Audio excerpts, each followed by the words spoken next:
Hai, kembali lagi di podcast Aksi Nyata dari Kamu untuk Indonesia. Barengan sama gue lagi, Sandi Luwo. Dan sebelum kita mulai, seperti biasa, mari sama-sama kita suarakan salam khas podcast ini ya. Udah siap? Udah siap? Bareng-bareng ya. 1, 2, 3, salam Aksi Nyata dari Kamu untuk Indonesia. Dan tidak lupanya untuk gue mengingatkan, kalau podcast ini tayang di berbagai platform ya, di Instagram, di Facebook, di X, dan YouTube dari Partai Perindo, di @partaiPerindo, RCTI Plus, Okezone, Sindo News, iNews.id, dan juga website dari Partai Perindo. Dan hari ini kita punya tema yang sangat menarik pastinya. Udah bisa lihat di judulnya juga udah tahu kalau kita akan membahas tentang pendidikan.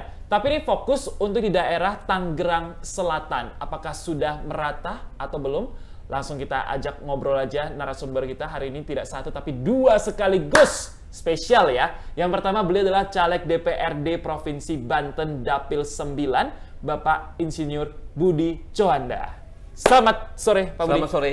Salam Aksi Nyata untuk Kamu Indonesia ya. Kamu Indonesia. Yes, dan juga ada Caleg DPRD Kota Tangerang Selatan Dapil 5, Bapak Dr. Randus Bambang Pamuji MM. Selamat sore Pak Bambang. Selamat sore. Terima kasih sudah mau bergabung sore hari ini. Tapi mungkin kita boleh ini dulu ya, melihat dapil masing-masing ya. Dapil 9 nih, Caleg DPRD Provinsi Banten Dapil 9. Berarti di wilayah mana aja tuh, Pak Budi? Dapil 9, kebetulan saya Caleg DPRD Provinsi Banten, Dapil Banten 9, meliputi seluruh kabupaten, seluruh kecamatan yang ada di Tangerang Selatan. 7 kecamatan, 54 kelurahan, Kota Tangerang Selatan. Oke. Banyak juga berarti Pak ya? Lumayan Cukup ya? lumayan banyak. Lumayan untuk Tangsel ya. Oke. Itu kalau di Dapil 9. Kalau Pak Bambang di Tangsel, Dapil 5 ya, Caleg DPRD Kota Tangerang Selatan Dapil 5. Di wilayah mana aja Pak Bambang? Dapil 5 itu lingkupnya Kecamatan Pondok Aren saja,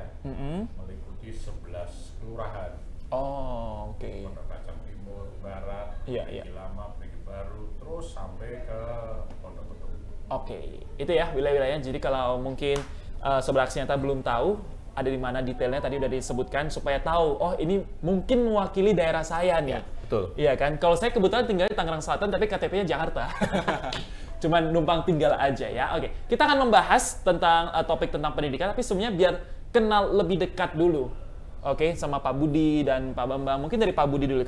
Kesibukannya sedang ada apa nih Pak Budi sekarang? Ya. Selain emang aktif ya di politik ya. Fokus untuk bulan ini sampai menjelang pemilu, Februari, Ya. kita fokus memang untuk turun ke masyarakat sebagai caleg DPRD Provinsi Banten dari Partai Perindo. Oke. Ya. Jadi kita mengurangi akses untuk kerja.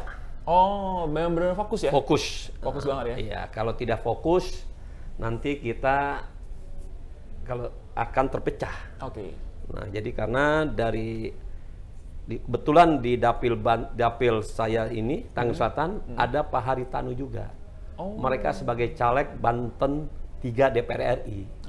Jadi saya khususnya untuk caleg DPRD Provinsi Banten ditugaskan untuk turun ke masyarakat.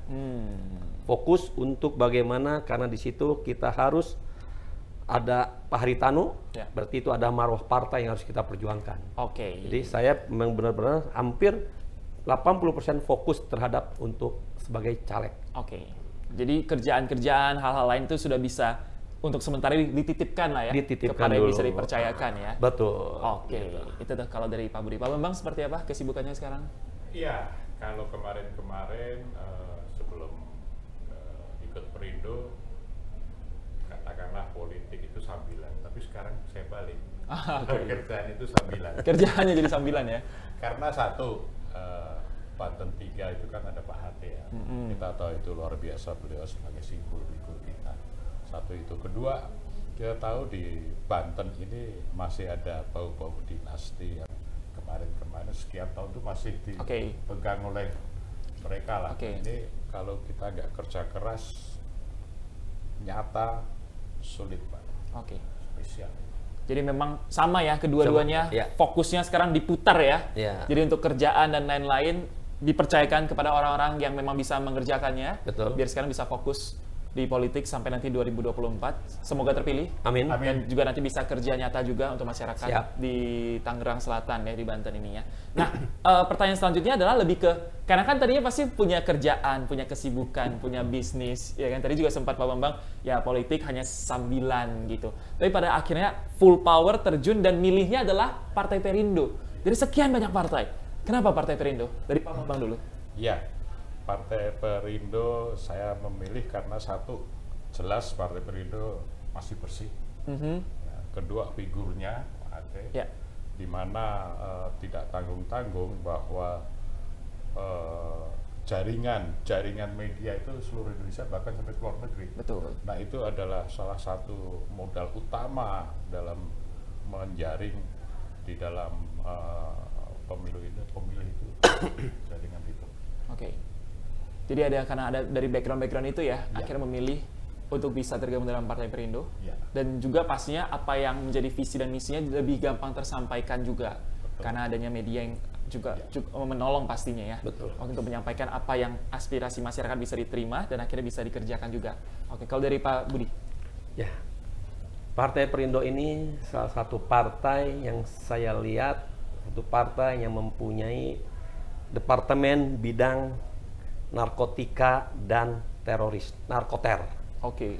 Jadi Partai Perindo ini mereka concern untuk bagaimana pemberantasan peredaran gelap narkotika. Ini saya lihat salah satu partai yang mereka peduli terhadap bahaya narkoba ini.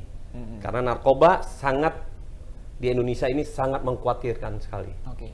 Seperti itu yang saya lihat. Kedua, memang Partai Perindo ini mereka mempunyai komitmen untuk turun ke masyarakat. Aksi nyata mereka real. Jadi tidak hanya sekedar slogan, tapi real turun ke masyarakat. Seperti itu. Ini cukup menarik ya, bahas tentang narkotika. Kayaknya iya ya, nggak banyak yang membahas ya. Di yang lain-lain gitu ya. Di partai lain mereka hanya slogan, tapi di sini saya lihat kebetulan ketua bidangnya narkoter ini namanya itu mantan BNN. Dan kebetulan mereka juga salah satu caleg DPR RI ada di Jawa Timur, Surabaya khususnya. Sehingga memang emang ada fokus ke sana. Karena ada di bidangnya juga, pernah di bidang itu, jadi mereka lebih paham ya. Menarik ya. Jadi hal itu ya menarik Pak Budi untuk bergabung ya. Kebetulan itu salah satu yang saya bergabung. Kebetulan saya juga sebagai penggiat anti narkotika di wilayah Banten. Jadi ini saya sangat pas sekali bagaimana kita sebagai partai politik, kita juga mengedukasi masyarakat, tidak hanya masalah partai, tapi bagaimana mereka itu mengerti, memahami tentang bahaya narkoba itu seperti apa. Jadi apa yang diperjuangkan sama Pak Budi selama ini juga sesuai lah dengan semangatnya partai ya, kita bergabung di dalamnya ya.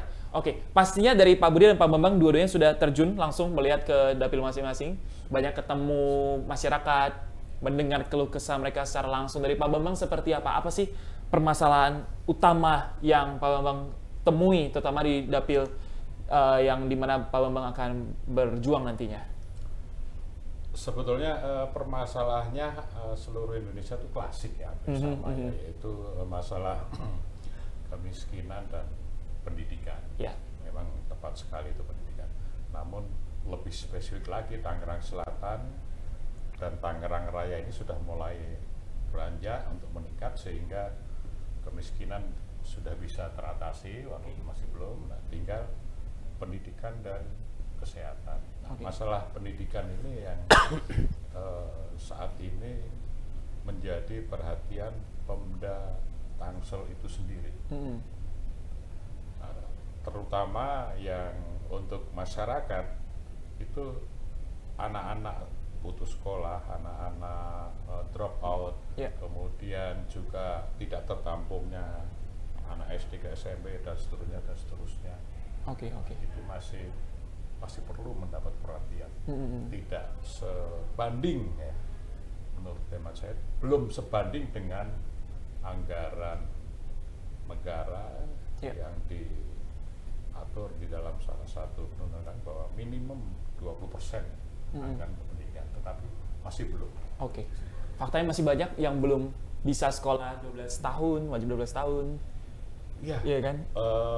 Untuk Tangerang Selatan sudah lebih memadai. Sudah lebih memadai. Tetapi kualitas pendidikan kualitasnya. belum, Jadi pada akhirnya hanya sekedar menyelesaikan, ya, tapi kualitasnya belum memadai. ya. Oke, itu yang ditemukan ya. Sebenarnya klasik ya di berbagai wilayah Indonesia pasti juga ada yang seperti itu. Cuman ini berasa lebih sedih lagi karena dekat banget sama ibu kota itu aja. Dekat, akses hanya harusnya lebih gampang dan sebagainya, tapi berasa jomplang sekali ya. Iya. Gitu ya. Pak Budi juga merasakan seperti itu? Ketika Beberapa, betul sekali. Beberapa waktu yang lalu pun saya sempat turun, pernah turun ke salah satu masyarakat dan turun juga kepada satu sekolahan di daerah Ciputat. Kebetulan itu kita sosialisasi politik juga, tapi mengenai masalah narkoba. Balik-balik lagi tentang narkoba. Kebetulan itu anak SMA. Kalau bicara pendidikan, khususnya untuk Tangerang Selatan, tadi katakan oleh Pak Bambang, agak sedikit jomplang. Anak SD, mereka selesai SD, putus sekolah. Bisa dari kemiskinan, tapi sekarang untuk di Tangsel sudah bisa teratasi. Nah, menjadi pertanyaan sekarang, hampir mereka itu kenapa tidak mereka putus sekolah? Karena mereka tidak bisa masuk ke sekolah negeri. Kenapa tidak bisa masuk ke sekolah negeri? Karena persediaan sekolah negeri itu sangat minim sekali. Jadi perbedaan kalau dari lulusan SD mau masuk ke SMP itu rata-rata kenapa mereka putus sekolah? Karena untuk sekolah SMP yang ada di Tangerang Selatan lebih sedikit dibandingkan SD-nya. Jadi ini agak sedikit jomplang. Itu SD. Kebetulan kalau saya untuk di provinsi khusus berbicara mengenai masalah SMA atau SMK. Karena itulah tupoksi daripada Dewan Provinsi Banten nantinya. Nah, untuk di Tangerang Selatan khususnya, dan saya sudah temui, dan itu memang fakta, bahwa untuk seharusnya sekolah negeri ini jangan dibatasi oleh karena zona. Tapi bagaimana mereka itu, apalagi dari Menteri Pendidikan, NEM itu tidak terlalu penting katanya saya. Gitu. Skripsi itu tidak penting sekarang. Yang penting mereka bikin, dia punya studi kasus dan lainnya. Kenapa? Karena zona itu bisa menjadi efek, dan saya memang menjadi nyata bahwa banyak anak-anak di Tangerang Selatan, khusus setelah mereka lulus SMP mau masuk ke negeri, itu kesulitan. Padahal mereka itu memenuhi persyaratan. Kenapa? Karena terjadinya khusus Tangerang Selatan ini masih ada oknum-oknum bermain KKN. Kolusi, korupsi, nepotisme masih ada. Untuk masuk ke sekolah negeri mereka harus bayar 15 juta, 20 juta baru bisa masuk sekolah SMA negeri. Inilah menjadi keprihatinan saya. Tak kala Tuhan izinkan untuk masuk ke Dewan Provinsi, menjadi dewan, ini akan saya perjuangkan dan akan diperbaiki. Jadi utamanya mereka boleh NEM, kedua mereka yang mempunyai BLT, bantuan langsung tunai, mereka harus dapat. Karena menjadi miris, orang yang ekonomi rendah, tapi mereka IQ-nya, NEM-nya bagus, mereka tidak bisa masuk sekolah negeri. Kenapa? Tidak ada duit untuk bayar. Akhirnya mereka masuk ke sekolah swasta. Nah, ini akan menjadi beban. Saya pernah menemui, jadi dia bilang dilempar ke sekolah-sekolah swasta, dan itu kebetulan diterima oleh yayasan, akhirnya sekolah swasta sendiri akan menjadi beban. Kenapa? Mereka mensubsidi. Yang dimana harusnya subsidi ini diberikan oleh mereka masuk ke negeri, tapi ini swasta. Nah, ini yang menjadi permasalahan yang Tangerang Selatan. Itu bukan menjadi suatu barang yang baru. Bukan menjadi suatu hal sudah lama. Sudah lama, dan ini permainan. Zona itu permainan juga. Makanya untuk zona ini harus dirubah, harus dievaluasi kembali. Untuk zona dari satu sekolah dengan rumah suka-sukanya beliau. Jadi tembok kalau isinya gini, makanya sekarang ini tidak ada SOP-nya. Zona ini berdasarkan apa? Berdasarkan parameter kilometernya dari kendaraan dilalui atau tegak lurus. Tembok rumah pun dihajar, kan nggak seperti itu. Nah, inilah yang nggak ada khusus untuk SMA, dan ini Provinsi Banten menjadi kewenangannya, harus ada perubahan. Itulah menjadi concern saya. Itu concernnya Pak Budi ya? Dari Pak Bambang seperti apa? Sangat setuju juga apa yang dilihat dengan di situasi lapangan yang terjadi. Kalau saya mengikuti kebijakan Pemkot Tangsel, provinsi ya, sebetulnya kebijakannya sudah bagus lah. Bahkan menurut hemat saya, Tangsel hampir memadai dengan kota Tangerang, hampir 90% mereka sudah bagus. Tapi realitanya memang itu tadi, ada oknum, kemudian jumlah SMP tentu lebih sedikit dari SD, SD 150-an kurang lebih, SMP hanya sekian. Ya. Nah, kemudian SMP makin sedikit lagi, S1 makin sedikit lagi. Tetapi kan ada sekolah swasta, kemudian juga ada sekolah Islam. Nah, kemudian yang satu lagi, ada dua. Satu, Pemkot Tangsel itu membuat posko anti putus sekolah, posko anti drop out. Kemudian juga ada BLK, Balai Latihan Kerja. Ini yang barangkali nanti kawan-kawan dewan di provinsi maupun di kota kabupaten juga lebih bisa meningkatkan peran BLK, karena pandangan saya nanti sekitar 4-5 tahun lagi untuk masuk ke suatu pekerjaan itu nomor satu adalah skill. Betul. Baru nanti ijazah. S1 ya oke S1, tapi skillnya apa? Nah ini di situ ada namanya kita punya BLK kok. Nah ini kurang diberdayakan, termasuk juga Posda ya, kalau di daerah kan Posda. Ini juga belum memenuhi sasaran. Kalau kita bisa tarik benang merahnya, berarti sebenarnya yang tadi ada oknum yang bermain di dalamnya, itu bukan lagi isu baru, dan itu benar-benar harus diatasin, ya kan? Karena ini akan menyangkut juga tentang SDM-nya, ya kan, yang akan terbangun. Kalau SDM-nya juga berkualitas, otomatis bangsa kita juga akan jadi bangsa yang berkualitas, ya kan?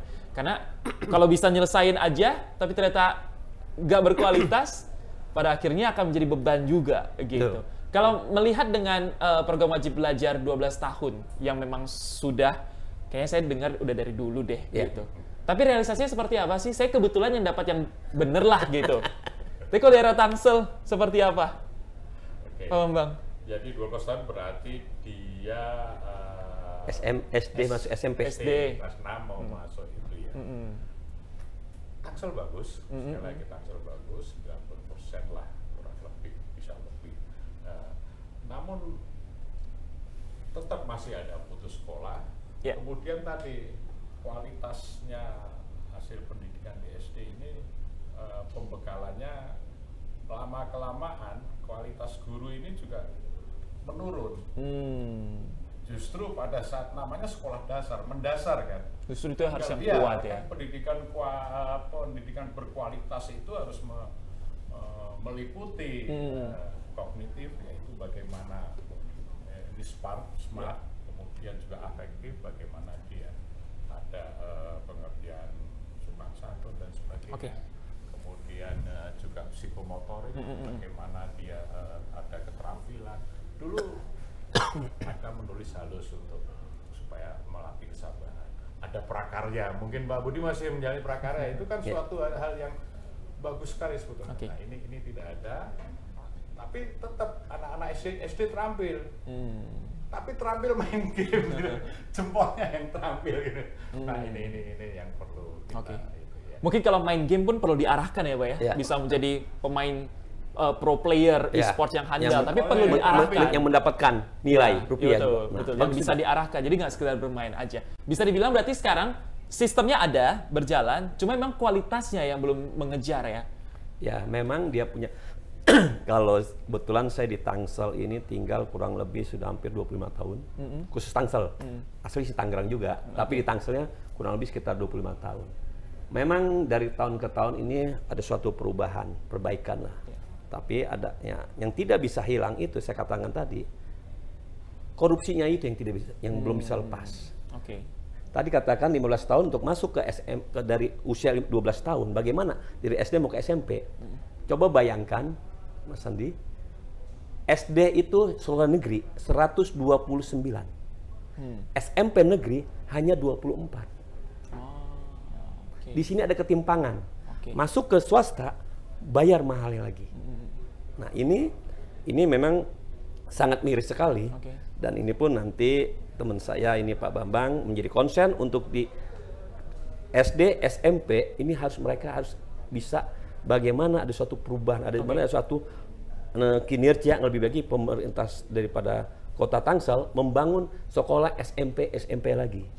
Kalau enggak, ya itu ya putus sekolah itu selain kalau ekonomi Tangsel masih oke sudah, tapi pendidikan karena jarangnya SMP negeri tidak berbanding lurus itu sekitar berapa? 127 dengan 24 jauh sekali, hampir 5 kali lipatnya. Seperti itu. Jadi ada yang tidak tepat sasaran nih dari sisi anggarannya berarti ya, harusnya bisa membangun sekolah, membangun infrastruktur, dan membangun SDM-nya, guru-guru lebih diperhatikan, lebih berkualitas lagi. Karena kalau guru-gurunya juga sejahtera, mereka bisa belajar lebih banyak lagi dan juga bisa ngajar yang lebih baik lagi pada anak selanjutnya, ya kan? Dan satu masukan, Tangsel ini sekarang zona merah narkotika. Anak-anak SMP sudah baik menggunakan. Nah inilah yang menjadi konsen kita semua juga bahwa Tangsel, mereka dekat ibu kota, mereka mudah juga mengakses yang namanya narkoba. Ini harus menjadi perhatian kita bersama pastinya ya untuk hal-hal tersebut ya. Saya nambahkan sedikit nih, supaya saya mempunyai mindset sendiri. Katakanlah menurut hemat saya bahwa kalau katakanlah tadi oknum, kemudian juga pemahaman bantuan operasional sekolah, yang bantu siapa? Dinas pendidikan atau kepala dinasnya, memang dia punya uang. Uangnya dinas pendidikan kan dari rakyat. Kita pajak kita kan. Berarti uang itu dikembalikan ke rakyat, bukan bantuan operasional sekolah. Memang kewajiban dinas pendidikan digaji oleh rakyat, dikasih sarana prasarana, uangnya kembalikan dong ke rakyat. Termasuk yang lainnya. Wah ini bantuan wali kota, wah ini mohon maaf bantuan dewan, tapi dananya dana itu, memang dana kita itu. Betul. Belum disebutnya misalnya yang terhormat Bapak Dewan, loh wakilnya rakyat kok malah terhormat. Nah ini ya, hal-hal yang seperti ini sekali lagi agar masyarakat juga tahu bahwa bantuan itu seperti apa sih? Bantuan itu keluar dari kantong, ini loh saya bantu. Tapi kalau ini bantuan dari dinas pendidikan, lah duitnya sopo? Memang anggaran rakyat itu kok punya rakyat kok. Nah, ini. Jadi harus diperuntukkan dengan tepat dan jelas ya. Tepat sasaran, tepat dan jelas. Betul. Kita akan bahas infrastruktur ya. Seperti apa infrastruktur kalau lihat di daerah masing-masing nih Dapil, seperti apa? Udah cukup memadai atau masih ada nggak bisa ke sekolah karena aksesnya tertutup, sulit dan sebagainya, atau sudah cukup memadai, Pak Bambang? Kebetulan saya pernah di salah satu perusahaan transportasi umum hampir 20 tahun ya. Nah, kita ini Indonesia masih dihubungkan dengan namanya akses transportasi darat, laut dan sebagainya. Bahwa bahkan presiden kita ada itu jalur laut ya. Kan? Kalau di Tangsel relatif bagus, hanya aksesnya. Di tetangga kita di kota Tangerang itu ada bus-bus yang masih jalan, ada dan jalan. Ya, kalau Bapak di Ciledug itu pasti ada yang gratis. Kita ada di Kuning, bekerja sama dengan asosiasi angkutan umum. Tetapi itu tadi tidak melewati akses sekolah-sekolah yang memang di situ dibutuhkan oleh anak-anak sekolah yang relatif katakanlah kemampuannya lumayan loh Pak, kalau naik transportasi umum ini ya. Transportasi publik itu lumayan 3.000. Ya akan menolong mereka untuk bisa sampai dan belajar di sekolah, begitu ya. Jalannya ada, tapi transportasinya ini menuju ke sana. Pak Budi seperti apa? Kalau melihat infrastruktur mungkin? Khusus Tangsel itu sudah cukup baik. Kalau untuk jalanan tadi kan bicara jalanan, khusus Banten, Tangsel baik. Dan memang menjadi permasalahan ini, mereka kalau di tetangga itu, kota Tangerang tadi ataupun yang lainnya, mereka ada namanya transportasi sekolah, bus sekolah. Mereka akan membantu. Tangsel sesungguhnya ada. Itu ada namanya bus anggrek. tapi tidak dimaksimalkan. Oke. Mereka jadi yang tadi Mas Sandi katakan sasarannya bagaimana kan gitu kan. Mereka itu ada anggaran, ada tinggal mau bikin transportasinya, tapi kemauannya seperti apa? Oke. Ini yang saya lihat karena Tangsel ini kota metropolitan. Sebenarnya iya. Sebenarnya memang seperti itu dibandingkan wilayah lain kabupaten itu masih susah mereka masuk. Apalagi wilayah bicara Banten, daerah Lebak susah sekali. Jalan untuk ke sekolah aja mereka jembatan itu susah sekali. Nah, Tangsel ini sebenarnya Tangerang Selatan ini sesungguhnya sudah baik sekali. Mereka itu dekat dengan kota Jakarta, ibu kota, dan mereka itu untuk pendidikannya pun akses jalan sendiri sangat bagus karena apa? Tangerang Selatan jalan bagus ini karena perumahan. Dominasi wilayah kota Tangerang Selatan pembangunan itu ada dari perumahan. Jalannya ya, akses jalanan. Hampir sekitar 70% itu perumahan. Jadi yang menjabat kota Tangerang Selatan itu tinggal duduk saja, tinggal duduk manis, mereka sudah aman. Tinggal anggarannya ini dimaksimalkan untuk rakyat. Oke. Seperti itu. Betul. Jadi sebenarnya obrolan kita dari tadi itu banyak hal-hal yang sebenarnya cukup positif sebenarnya. Betul. Tapi akhirnya tidak terrealisasi dengan baik karena itu. Semuanya udah tersedia, malah nggak disalurkan ke rakyat, nggak dikerjakan untuk kepentingan rakyat. Betul sekali. Kalau itu semua bisa dimaksimalin, saya rasa harusnya Tangerang Selatan nih, Tangerang ini akan maju ya. Betul. Harusnya ya, dan kita akan punya SDM yang berkualitas juga. Dengan anggaran 4,2 sampai 4,3 triliun loh, Tangsel sekarang. Oke. Itu kalkulator nggak nyampe. Bener lagi. Berapa nolnya ya? Pakai simpuan dulu kan. Tapi mari kita sama-sama kita support pastinya niat baik dari Pak Budi dan Pak Bambang. Sehingga nantinya apa yang mereka sampaikan juga semoga bisa didengarkan oleh teman-teman yang sedang menyaksikan yang mungkin ada di dapilnya. Ya. Oke, kalaupun yang nonton bukan dapilnya nggak apa-apa, tapi semangat ini yang harusnya bisa tersalurkan gitu loh. Walaupun penonton bukan dapilnya, saudaranya bisa juga nanti. Mungkin bisa kasih tahu ya. Pokoknya semangatnya harus sama. Kalau pendidikan itu penting banget. Betul. Ini juga akan berpengaruh pada banyak hal ya, karena pendidikan yang baik juga akan memajukan ekonomi pada akhirnya. Betul. Dan orang punya taraf kehidupan yang lebih baik ya. Betul. Seperti itu. Kalau ada yang bisa disampaikan sebelum kita menutup podcast ini dari Pak Bambang untuk ya, kita sedikit fair bahwa kalau kita ngebandingkan dengan Singapura terlalu itulah ya penduduknya sedikit. Kita bandingkan dengan Vietnam. Kemarin merdekanya baru setelah Vietnam jadi satu. Itu pendidikan nomor 1 dan betul-betul nomor 1. Yang diutamakan dulu apa? Guru. Oke. Di sana gaji guru betul-betul semuanya terpenuhi. Jadi itu sangat membedakan. Sangat membedakan. Oke. Kita coba guru-guru ini. Betul. Ya, kita harus beli LKS, kita harus les ini, les itu. Negeri yang katakan gratis tetap aja ada ini itu dan sebagainya. Jadi kalau masalah tips untuk sobat-sobat atau semuanya ya, memang pendidikan itu mahal. Masih mahal di Indonesia dalam tanda petik. Tapi lebih mahal manakala gara-gara pendidikan masa depannya tidak bagus. Betul. Itu paling mahal justru. Betul. Itu kira-kira. Oke. Itu dia ya. Gue setuju banget sih dengan apa yang Pak Bambang sampaikan, dan memang kalau berkaca pada negara-negara lain, harusnya kita bisa lebih di depan ya, kita merdeka duluan, ya nggak sih? Tapi ya dengan kualitas, kalau gurunya bisa diperbaiki, bukan diperbaiki secara, tapi secara kehidupan mereka juga mereka bisa nyaman, secure. Jadi nggak sekedar passion doang ya ngajar ya. Orang kan sering gitu ya, udah passion aja lah gitu. Ya nggak bisa makan juga dari passion doang gitu. Makannya passion ini. Guru kan berbakti untuk bangsa ya kan, tapi kalau mereka juga bisa mengajar dengan tenang, nggak perlu pusing dengan masa depan. Ya, gue juga yakin kualitas SDM-nya juga akan menjadi lebih baik ya. Dari Pak Budi untuk menutup podcast ini. Untuk para pemirsa khususnya yang ada di Kota Tangerang Selatan, bagaimana untuk SMA, SMK yang ada di Tangerang Selatan ini untuk lebih baik lagi, jangan salah pilih. 14 Februari 2024, pilih Budi Cuanda dari Partai Perindo nomor 6. Nomor 6 ya. Pak Bambang juga sekalian, karena Pak Budi sudah memulai, silakan Pak Bambang.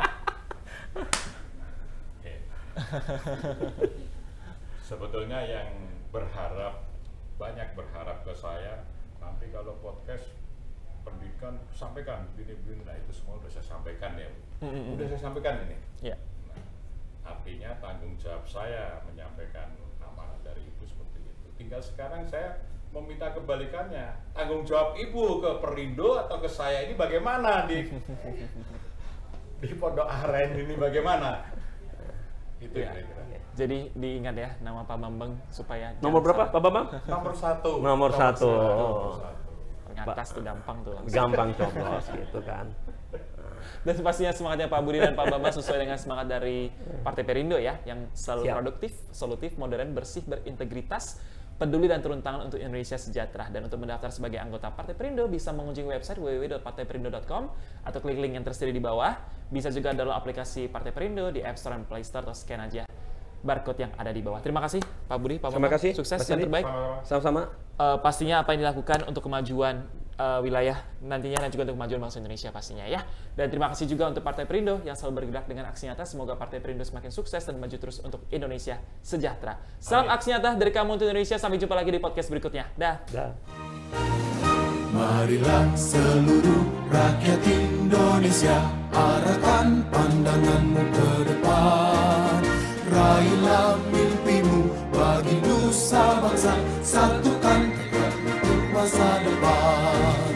Pantang menyerah, itulah pedomanmu. Entaskan kemiskinan cita-citamu, rintangan tak menggentarkan dirimu. Indonesia maju, sejahtera tujuanmu, nyalakan api semangat perjuangan. Dengunkan gema, nyatakan persatuan oleh Perindo.